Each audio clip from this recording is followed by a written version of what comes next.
Bonjour mes amis. Ces derniers jours, il y a eu une affaire absolument extraordinaire où Monsieur Jean Messia s'est fait traiter de chameau. Et les associations qui sont censées lutter contre le racisme, non seulement ont approuvé l'insulte, mais ont surenchéri par-dessus. Je peux vous dire que une telle chose ne pourrait jamais arriver en Angleterre.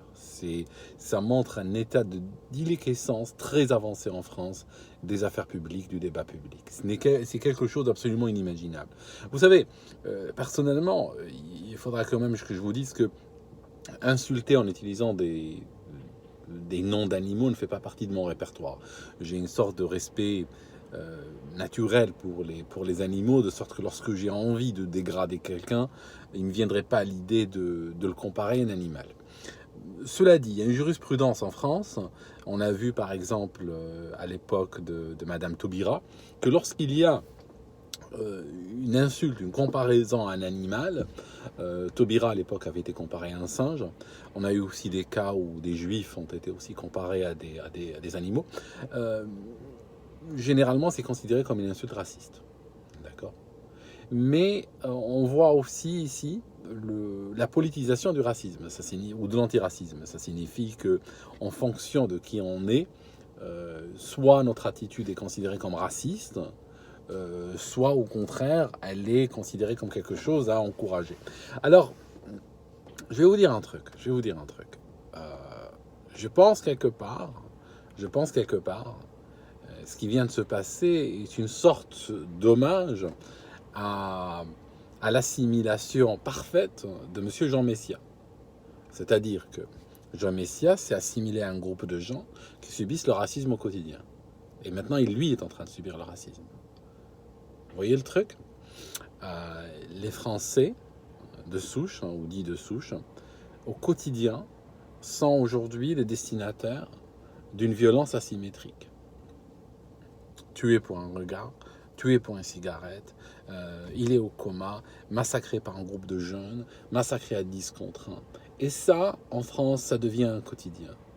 Et c'est clair qu'il y a une dimension raciale, une dimension ethnique qu'il est impossible de nier. Il n'y a qu'à voir les profils des victimes, puis voir les profils des agresseurs, et puis après on voit bien que ce n'est pas dû au hasard. Il n'y a pas, parce que quand un système est mu par le hasard, ou il est mu par l'aléatoire, on a justement, en sortie de ce système-là, on a des résultats complètement divers et variés.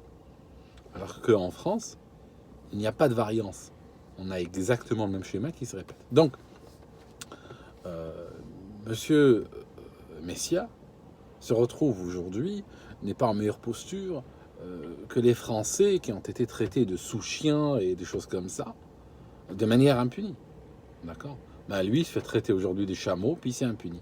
Pourquoi? Parce qu'il s'est associé ou il s'est assimilé à un groupe qui est en train d'être attaqué de tous les côtés. Vous voyez? Donc lui aussi est attaqué avec. C'est ça. C'est assez intéressant. L'histoire du racisme, vous savez, quand on prend... Bon, moi, je suis africain, donc je peux vous en parler peut-être. J'ai peut-être une meilleure licence pour vous en parler, parce qu'en Afrique, très souvent, avec le décolonialisme et d'autres facteurs historiques, on fait que beaucoup de pays artificiels ont été créés. Alors peut-être pas nécessairement pays artificiel, le mot peut-être serait un peu trop fort pour certains.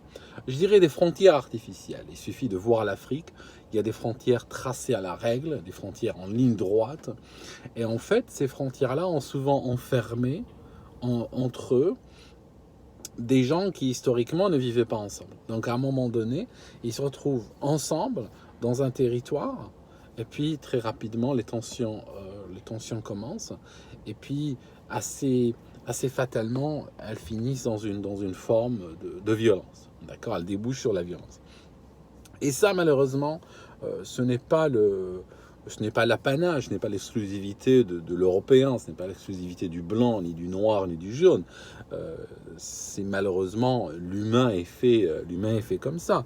Il y a quelques années, j'avais lu une étude où si des gens sont dans un compartiment de train, des gens qui ne se connaissent pas, je ne vous parle pas d'amis ou de gens de la même famille, des gens sont dans un compartiment de train depuis 2 ou 3 heures, et puis le train s'arrête quelque part, et il y a une nouvelle personne qui monte et qui s'installe dans le compartiment avec ces gens qui ne se connaissent pas. Il y a déjà, ces gens-là instinctivement forment un corps contre cette nouvelle personne qui vient d'arriver. L'humain est comme ça. L'humain est comme ça, et il l'a été depuis des millions d'années. D'ailleurs, il n'aurait pas été comme ça, il n'aurait pas existé. Ce qu'on appelle, je m'explique, parce que c'est une affirmation assez hardie que je fais là. S'il n'avait pas été comme ça, il n'aurait pas existé. C'est quand même fort. Alors, je vais vous dire un truc. Il y a des fonctions, vous savez, le cerveau humain, il a énormément de fonctions abstraites et concrètes. Certaines que nous contrôlons de manière volontaire, certaines sont semi-volontaires. Hein. Pour comparer au physiologique, la respiration, c'est volontaire ou involontaire?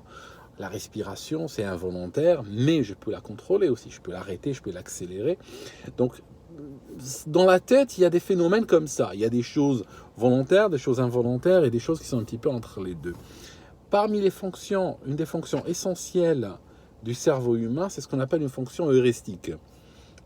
D'ailleurs, quand on cherche à étudier l'intelligence artificielle ou programmer de l'intelligence artificielle, très souvent, ça ne revient qu'à imiter, en réalité, des choses qui se passent dans le cerveau humain. Alors, si vous voulez, on a un système heuristique. Un système heuristique est capable d'ingérer beaucoup de données statistiques en particulier, et puis sortir avec un résultat sur une situation nouvelle, sur une situation qui n'a pas été connue dans le passé, mais qui présente des similarités avec des situations connues. Okay. Exemple, tu es en train de marcher le long d'une route, plein de restos, tu t'arrêtes, tu regardes, et tu marches, tu dis non, pas celui-là, tu marches au suivant, tu regardes pas celui-là, puis à un moment donné, tu arrives à un resto, tu rentres. Alors, tu vas utiliser, très vraisemblablement, entre autres fonctions, une fonction heuristique de ton cerveau. Tu ne vas pas t'arrêter quand tu vas aller au resto. Tu ne vas pas faire un cahier de charge écrit, tu ne vas pas écrire en PDF sur 30 pages avec des points, puis après tu vas arriver vers un resto et tu fais un audit. Et puis après, tu vois est-ce que ton cahier de charge est rempli ou pas. Et après, s'il ne correspond pas à l'audit, s'il foire l'audit, tu vas au suivant. Tu ne peux pas vivre comme ça. Parce que si tu fais cela, la soirée sera terminée. Tu n'auras même pas validé ou audité 2 ou 3 restaurants. D'accord ? Ça ne marche pas comme ça. Dans la vie de tous les jours, on est bombardé de données, on est bombardé de stimulus qui viennent autour de nous. Et notre cerveau, il fait quoi ? Il est obligé d'utiliser une fonction heuristique qui permet de dire c'est bon, c'est mauvais, c'est bon, c'est mauvais. Et toute la journée, en fait, nous travaillons comme ça. Okay ? Bien sûr, des fois, cette fonction peut se faire avoir. Les fonctions heuristiques peuvent, par exemple, être trompées par une quantité énorme de fausses informations et autres qui vont créer un biais statistique. Mais chacun, à l'intérieur de soi, a une fonction heuristique qui a permis pratiquement à l'humanité de vivre, de détecter le danger, de sentir le danger, pratiquement depuis qu'ils sont sur Terre. D'accord ? Et ce qu'on appelle le racisme, en réalité, dans un univers comme celui de la France, dans un univers où il y a le terrorisme à répétition, où il y a des gens qui se font écraser en voiture, exprès, où il y a des gens qui se font tuer pour une cigarette, où il y a des gens qui se retrouvent massacrés pour un regard, des coups de couteau gratuits, et toujours malgré que les médias cherchent à cacher, ou les autorités cherchent à cacher l'ampleur du phénomène, aujourd'hui avec les réseaux sociaux, les gens peuvent le voir, les gens entendent parler autour d'eux, entendent leurs amis, entendent leurs collègues, de sorte que leur fonction heuristique finit par catégoriser certaines personnes comme étant dangereuses. Voilà l'idée. D'accord ? Et c'est naturel, c'est instinctif, c'est normal. Et il est très difficile, pour ne pas dire impossible, de prendre une fonction comme celle-ci, qui fait partie, qui est réellement intrinsèque au cerveau humain, et vouloir la bloquer ou la verrouiller ou la pénaliser ou la judiciariser ou autre. D'accord ? Donc ce qu'on appelle le racisme, je ne dis pas que le racisme pur et dur n'existe pas. mais il est rare, il est marginal, c'est un cas extrême. Ce n'est pas la norme. On ne peut pas dire cette société est raciste. On ne peut pas dire, on peut pas parler de racisme de manière générale, de manière globale. Alors que le racisme aujourd'hui a été généralisé et finalement il n'est que l'expression de schémas naturels, comme je vous ai dit, dans le train. Moi j'arrive de l'étranger, j'arrive aujourd'hui, si je vais au Japon, hein, d'accord, si je vais au Japon, je ne m'attendrai pas à ce que les gens m'accueillent les bras ouverts. J'attends à ce qu'ils me regardent avec méfiance, avec inquiétude. J'attends que peut-être mon attitude, mon physique, ma manière d'être, mes habitudes vont peut-être, sans que je le fasse exprès, offenser certains. D'accord? Et voilà, il faut juste avoir une attitude chrétienne par rapport à ça. Je leur pardonne leurs offenses comme ils me pardonnent les miennes. Mais ce que je veux dire, c'est comme lorsque... je n'ai pas personnellement cette expérience, mais je connais des gens qui l'ont eu. C'est comme dans les familles recomposées. Imagine, il y a une nana, elle a 2 enfants, et puis tu sors avec, et un jour tu emménages chez elle. Tu attends que les enfants vont te traiter comment? Et ils vont pas... C'est naturel, c'est instinctif. Hein, ils vont pas sauter dans tes bras. C'est à toi de prouver qui tu es. C'est à toi de les gagner. D'accord? Donc moi je trouve que quand on va vers une... Et c'est normal. Tu peux pas le dire qu'ils sont racistes, ou ils sont méchants, ou ils sont renfermés, ou ils sont... Il y a un certain nombre de lois naturelles. Et tout système qui nie les lois naturelles, les lois intrinsèques qu'il y a dans la nature humaine, est un système qui est perdant d'avance. C'est un système qui est obligé... C'est un système quelque part qui est obligé d'utiliser le totalitarisme. Parce que c'est un système perdu d'avance, c'est un système basé sur des fondations qui sont de toute façon fragiles, c'est un système qui doute de sa légitimité et qui dit tout le monde doit jouer le jeu. D'accord? Tout le monde doit jouer, tout le monde doit suivre les règles. Les systèmes, et je viens d'un système similaire d'ailleurs. Pourquoi, par exemple, dans les pays musulmans, la personne qui apostasie, ou même, en n'allant pas aussi loin que l'apostasie, la personne qui ne respecte pas certains préceptes de l'islam, ou qui des fois veut pratiquer l'islam à sa sauce, cette personne est très mal vue, pour être un peu dans l'understatement, est mal vue ou mal considérée en société, tout simplement parce que c'est des sociétés qui ne sont pas sûres de la validité de leurs règles, ne sont pas sûrs que leur jeu soit valide, que leur jeu soit sain, soit honnête, soit correct. Donc, elles vivent dans une insécurité et elles veulent que tout le monde joue, par la force. Et même si tu n'as pas envie de jouer, même si tu ne crois pas aux règles, fais semblant de jouer. Hein, c'est un peu comme dans les systèmes totalitaires communistes, par exemple, et autres. Hein. Communistes, j'ai pas envie de spécialement les désigner, mais tous les systèmes totalitaires sont comme ça. Ils veulent que les gens jouent ou fassent semblant de jouer. Donc c'est pareil un petit peu avec le système français. Tu ne peux pas, dans une société humaine, quelle qu'elle soit, que ce soit en Afrique ou en Europe ou ailleurs, tu ne peux pas ramener en très peu de temps des millions de gens avec leur mode de vie, hein, leurs règles de vie, leurs repères sociaux, leurs repères historiques et tout. Et puis tu leur dis...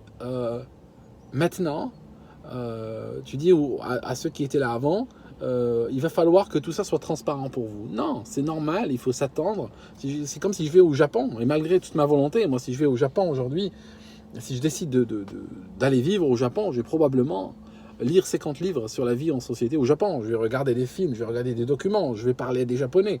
Je vais essayer de manière active, pas passive, de vouloir aller vers cette société. Et malgré tout, je m'attendrai à que ce soit difficile. Je m'attends que ce soit un chemin du combattant. Mais en aucun cas, je n'utiliserai le mot racisme. Je ne dirai pas les Japonais sont racistes. Je ne dirai pas cela. Je dirais il faut que je travaille encore plus. Parce que ce n'est pas normal. Je nais dans une société. Cette société, moi je suis né en Algérie et j'avais du mal déjà à me faire accepter dans ma société d'origine. Juste parce que je rejetais un certain nombre de déterminisme qu'il nourrissait au niveau social, religieux et tout. Donc, j'ai du mal à aller vers une société très différente de la mienne, très éloignée, et puis vouloir juste me faire accepter comme ça, en un claquement de doigts. C'est pas possible. Ça marche pas comme ça. D'accord ?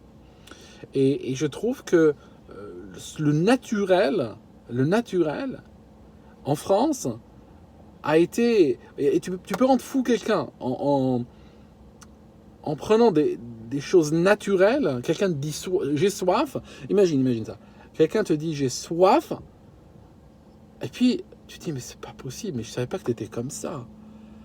Waouh, c'est abominable ce que tu viens de dire. Ce que tu es en train de ressentir, c'est quelque chose qui me montre que tu es une personne avec laquelle je devrais même pas parler aujourd'hui.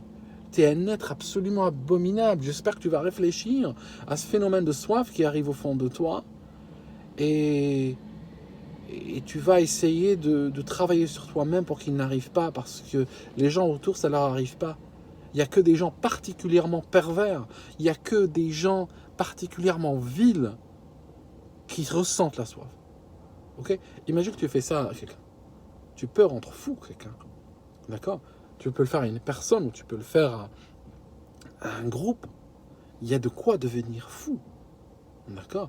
Et d'ailleurs, on regarde les générations aujourd'hui, les générations montantes ici en Occident, et malheureusement, je vois énormément je vois les résultats, malheureusement, de ces choses-là, de cette éducation, de cette pression, ou des choses complètement naturelles sans culpabiliser, des choses non naturelles, glorifiées et imposées. Il y a de quoi devenir fou. Il y a de quoi devenir fou dans une société pareille. Moi, ce qui me sauve, attention, attention, ce qui me sauve, je suis en train de parler de moi en disant ce qui me sauve. Je serai vous, je n'accorderai pas beaucoup de crédit à ce que je suis en train de dire à cet instant-là, parce que je ne suis pas complètement sauvé, si ça se trouve.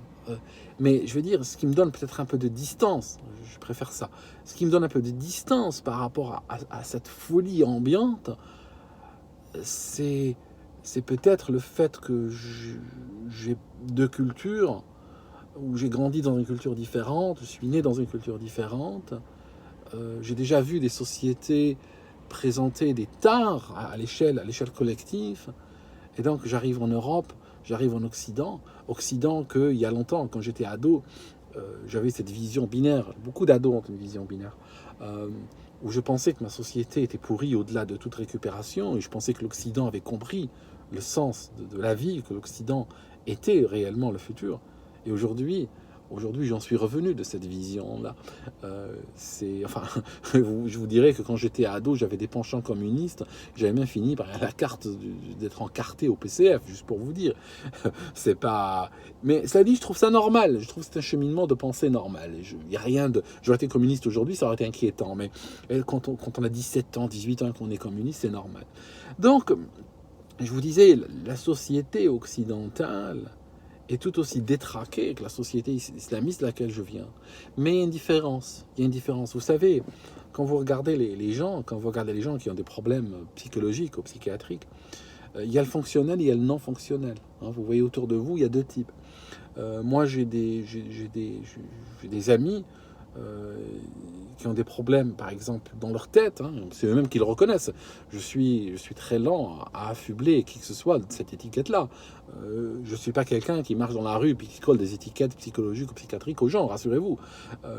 Mais il y a des gens qui, de leur propre admission, de leur propre aveu, ont des problèmes psychologiques, et ils le disent. Donc c'est pour ça que je me permets, moi, d'utiliser cela.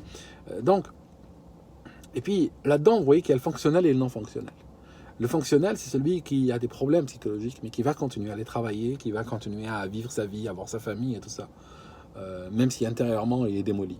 Beaucoup de gens sont comme ça. Mais vous avez le non-fonctionnel. Le non-fonctionnel, c'est malheureusement celui qui a tout abandonné. C'est comme mon ami Christian dont je vous ai parlé, qui avait sombré dans l'addiction, dans l'alcoolisme, et perdu son travail, perdu sa famille, perdu sa fortune, perdu tout, jusqu'au moment où il se retrouvait sur un lit face à une télévision. Je veux dire, c'est vrai que l'image est un petit peu dure. Je sais que beaucoup de gens se retrouvent dans un lit face à une télé. Faites très gaffe à cela. C'est un penchant qui peut vous emmener loin. Mais ce que je cherche à vous dire, c'est que si je prends le fonctionnel, le non fonctionnel, l'Occident, je le qualifierais de détraqué fonctionnel. Alors que le monde musulman duquel je viens, c'est un détraqué non fonctionnel. Mais en termes de détraquage, honnêtement, je ne sais pas qui dépasse l'autre. Hein. J'aurais du mal à venir hiérarchiser. Je ne vais pas vous dire il y en a un qui est mieux que l'autre. Hein. Aujourd'hui, tu prends l'Occident, c'est un Occident qui a honte d'exister, qui a honte de vivre, et qui est coupable, qui se sent coupable. Et j'ai envie de développer, mais je vais sortir complètement du sujet de la vidéo. Je vais sortir du sujet de la vidéo. De toute façon, je ne suis pas un examen oral non plus. J'ai le droit de sortir d'un sujet d'une vidéo. Je vous disais un truc. Vous savez, l'autre jour, j'étais en train de regarder sur Twitter de temps en temps. Vous savez, il y a des jeunes gens qui arrivent, qui disent « Je suis fier d'être homosexuel » ou « Je suis fier d'être d'une telle orientation sexuelle ». Moi, je trouve ça un petit peu puéril. Vous savez, tous les goûts sont dans la nature. Les gens, même à l'intérieur prenez juste à l'intérieur d'un groupe, prenez à l'intérieur des hétérosexuels, et à l'intérieur, chaque hétérosexualité s'exprime différemment, avec des choix différents, avec une sexualité complètement différente d'une personne à l'autre. C'est une contingence, c'est comme ça. Il n'y a pas à être fier ou à être pas fier. Je veux dire, c'est comme ça. Par contre, il conviendrait de ne pas aller exposer sa sexualité aux autres et dire « je suis fier et soyez fiers ». Je veux dire, j'ai rien à foutre de ta sexualité. D'accord? Je veux dire, on n'est pas intime. T'as pas à partager avec moi ta sexualité et j'ai pas à partager la mienne avec toi. D'accord? On va pas commencer à partager nos sexualités puis nous applaudir parmi. Cela dit, au-delà de cela, il faut aller au-delà. Au-delà, j'étais voir les photos de ces jeunes qui s'exposaient. Il y avait peu de diversité. Voilà. 99% de blancs. 99% c'était des blancs. Des jeunes blancs. Qui se disaient fiers. Je suis fier. Ok. Truc très intéressant, mes amis. Fier de quoi? Question. Est-ce que ce blanc-là aurait pu être fier de sa couleur de peau? Non. Non, c'est un crime. Pourtant, d'autres peuvent être fiers de leur couleur de peau, mais pas lui. Est-ce qu'il peut être fier de sa nation? Non. D'autres le peuvent, mais pas lui. Est-ce qu'il peut être fier de son histoire, de ses racines, de ses ancêtres? Non. De sa culture? Non. Ok? C'est dingue, ça. Pourtant, d'autres peuples peuvent, de manière parallèle, être fiers des caractéristiques de leur civilisation, de leur société, de leurs ancêtres et tout ça. Pas lui. D'accord. Donc, chaque humain a besoin d'avoir quelque chose qui le rende fier. Il reste quoi au blanc? Il lui reste sa sexualité. Voilà. Et il se dit, regardez, j'ai adopté ce style de sexualité et je suis fier. C'est tout ce qui lui reste. C'est tout ce qui lui reste. Et pouvons-nous encore aller au-delà? Encore aller au-delà de ce que je viens de dire? Possible. Aujourd'hui, le blanc est considéré sur sa propre terre, sur ses terres historiques, comme l'être le plus vil que la terre n'ait jamais donné. Il est occupé par ses démons. Ça vient même pas nécessairement de l'extérieur, ça vient de l'intérieur. C'est comme un suicidaire. Un suicidaire, ses démons viennent de l'intérieur. Il est sur le bord d'un pont, il veut se jeter, c'est de l'intérieur que ça vient. Il y a probablement des facteurs extérieurs, oui, on ne peut pas nier cela. Mais la lame, la force vient de l'intérieur. Aujourd'hui, le blanc, de l'intérieur, il a honte d'exister. D'ailleurs, je prends énormément de penchants écologiques extrêmes comme étant quelque part une négation de l'existence, comme une négation du droit à exister. D'accord? Prenez l'écologisme, pour le pousser à l'extrême, on arrive très rapidement à nier le droit à une catégorie de gens d'exister. D'accord? Et quand vous regardez les écolos se penchent jamais, d'ailleurs, sur la pollution de l'Inde ou de l'Afrique ou autre. Ils se penchent toujours sur la pollution du Danemark, de la Norvège et de la Suisse, et en fait, de pays qui, de toute manière, polluent beaucoup moins par tête d'habitants que d'autres. Mais il y a de cela. Donc, est-ce que je peux lire? Est-ce qu'il y a une autre lecture? Est-ce que je peux aller au-delà d'où j'ai été dans ma lecture de ces gens? Oui, il y a moyen. Je suis fier. En réalité, je me suis engagé dans une sexualité non reproductive. Je ne vais pas reproduire des blancs comme moi. Je ne vais pas produire des enfants blancs qui viendront d'une tradition raciste, colonialiste, impérialiste, polluante, qui produit du carbone, qui détruit la terre, qui a mis les gens en esclavage, qui a pillé d'autres pays, qui a commis des crimes, qui a commis des génocides, qui a. Donc, je suis fier.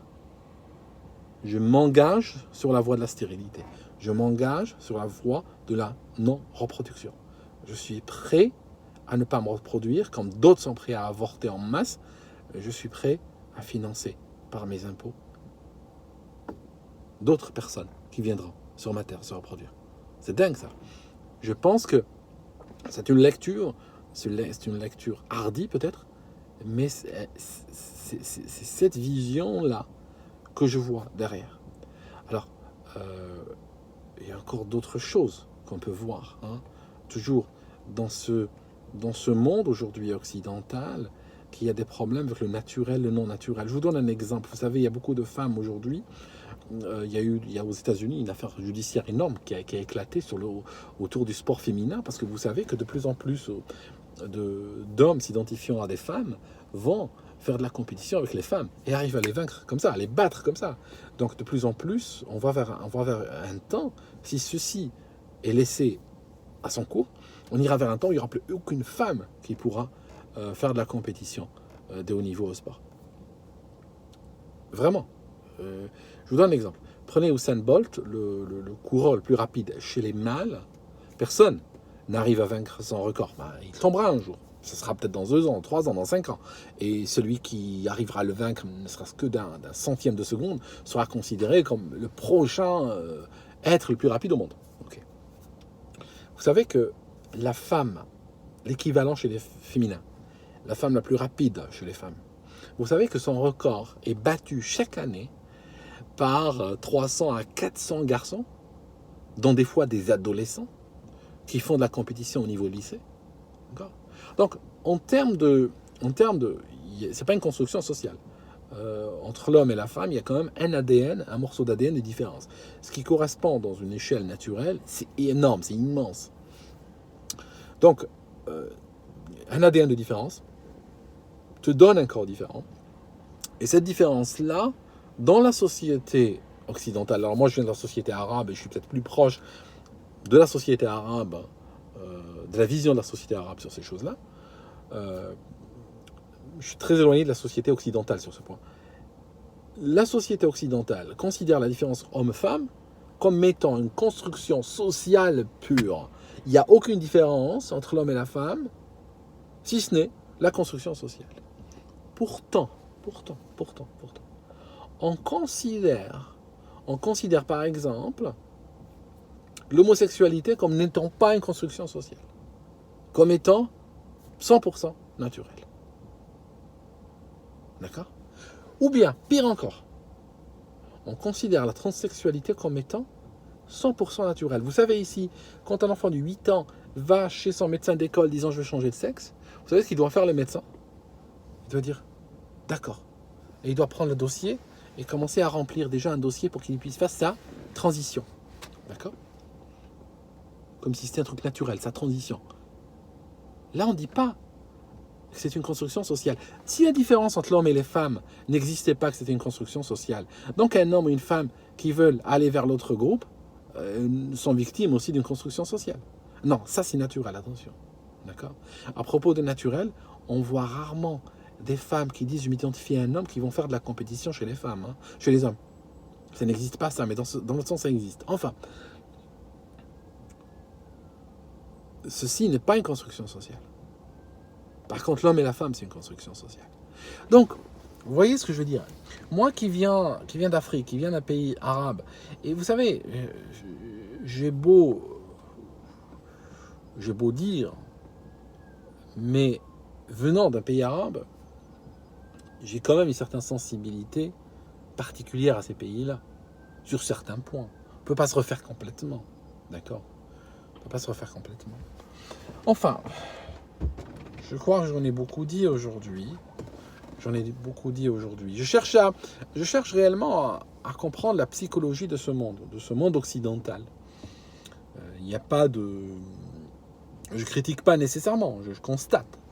Je constate et je vois que le monde occidental... Vous savez, hier j'étais en voiture avec quelqu'un, je lui ai dit, je vais vous le dire comme ça, tel que je l'ai dit, d'accord? Il n'y avait pas de caméra, non. Je lui ai dit, j'ai peur des blancs, comme ça. J'ai peur des blancs. Je lui ai dit, les blancs sont hystériques. Vraiment, c'est ce que j'ai dit. J'ai dit, les blancs sont hystériques. J'ai dit, ils peuvent te parler de paix et d'amour pendant longtemps, et puis un jour ils te foutent dans des trains et t'envoient vers des camps. C'est exactement le terme que j'ai utilisé. Vous savez, le problème du monde blanc, c'est ça. Le problème du monde blanc, c'est que il n'arrive pas... Vous savez, la Kabbalah dit que les forces déséquilibrées, les forces qui ne sont pas équilibrées, finiront dans le vide. C'est pour ça que j'ai peur que le monde blanc finira dans le vide. Parce que dans le néant, pas dans le vide, elle dit. Dans le néant, pas dans le vide. Le monde blanc occidental est un monde qui va d'une hystérie à l'autre. Un jour, il a l'hystérie de la guerre. Il va te faire des guerres mondiales avec des millions de gens qui meurent dans des tranchées, dans des camps, dans des famines, dans des bombardements de Dresde récemment. Récemment, la date c'était il n'y a pas longtemps. Des tueries de malades, des boucheries avec des millions de morts. Ok. Après, il décide que, ah non, la guerre c'est mauvais. D'accord, je suis d'accord, je ne vais pas aller dire la guerre c'est bien. Mais à ce moment-là, il va se soumettre complètement. Il va partir, il va pisser sur lui-même. Il se laissera détruire, il se laissera écraser. Il n'est même plus capable de défendre son pain, il n'est même plus capable de défendre ses enfants. Des enfants sont écrasés par un camion en France, à la promenade des Anglais. Il faut juste cacher ça, taire ça, pas dire. Des femmes se font violer en masse à Cologne. Pareil, il faut cacher ça, ils violent nos femmes. Dit rien. Je veux dire, il part d'une hystérie à l'autre. Il part dans un rythme de vie très polluant. Il pollue des villes, des cours d'eau, etc. Puis après, d'accord, ils se disent, peut-être qu'il faudra un peu respecter notre environnement. Mais à peine ils ont dit le mot respecter notre environnement qu'ils partent dans une hystérie écologique totale. Pareil. Pendant longtemps, on était dans le puritanisme, on aurait pu fermer un bar pour une boîte de nuit, pour une mini-jupe. On pouvait arrêter quelqu'un pour homosexualité, on pouvait. C'était une hystérie de puritanisme. Et maintenant, on part dans une autre hystérie. On va te ramener des acteurs porno à des enfants de 6 ans, on va te ramener à l'école, ils vont leur expliquer la pénétration, etc. Je veux dire, mes amis, putain de monde, quoi, à la fin. D'accord? Je veux dire, je vais commencer à croire, si ça continue comme ça, je vais commencer à croire que j'ai peut-être intérêt à me remigrer vers un pays musulman modéré, je ne sais pas, peut-être vers le Liban, ou je ne sais pas moi, vers un pays tordu, mais normal, normal. Vous comprenez? Je ne sais pas si vous me comprenez quand même, malgré la contradiction des mots. Je cherche juste des gens stables, des gens tordus mais stables. Tordus, comme ils les étaient à 50 ans tordus, comme ils seront dans 50 ans. Ils ont leurs qualités, ils ont leurs défauts, ils ont le haut, leur bas. Mais un peu stable, mes amis, stable. J'ai l'impression d'être dans un asile psychiatrique dans ce monde de blanc.